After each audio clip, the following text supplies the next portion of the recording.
I hate to say I told you so.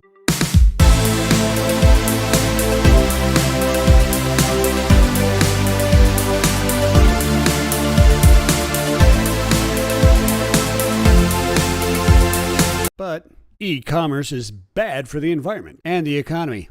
And yet another shining example of why ESG principles are essential to sound business practice, FastCompany.com reports that e-commerce returns have cost retailers $816 billion in 2022. Almost the price tag the U.S. spends on public education. Too bad retailers weren't paying attention during their public schooling days. They might have learned that jumping willy-nilly into e-commerce markets without a return plan might not be a good idea. Some are lamenting the cost to the poor retailers. I see it as an opportunity to learn and adapt. $816 billion is arguably far more than it would have taken to build out a solid circular supply chain for e-returns prior to the big push for market share. Seriously, nobody knew that the practice of buying 4 shirts and returning 3 of them for free would translate to couches and Pelotons? For real? $816 billion.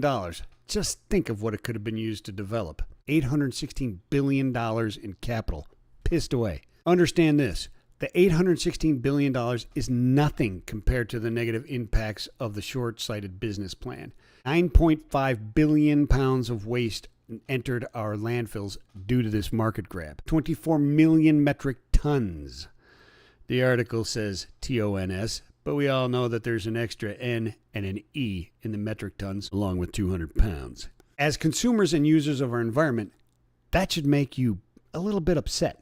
Even if you think plastic waste and the impacts of greenhouse gas emissions are bogus issues, the fact that 66% of the cost of a $50 item is estimated to be the amount dedicated to processing potential returns should get your blood boiling. If the principles of circular economics and supply chains had been applied, that $816 billion could have been turned into profits and or savings. OPT USA Incorporated. It's what we do.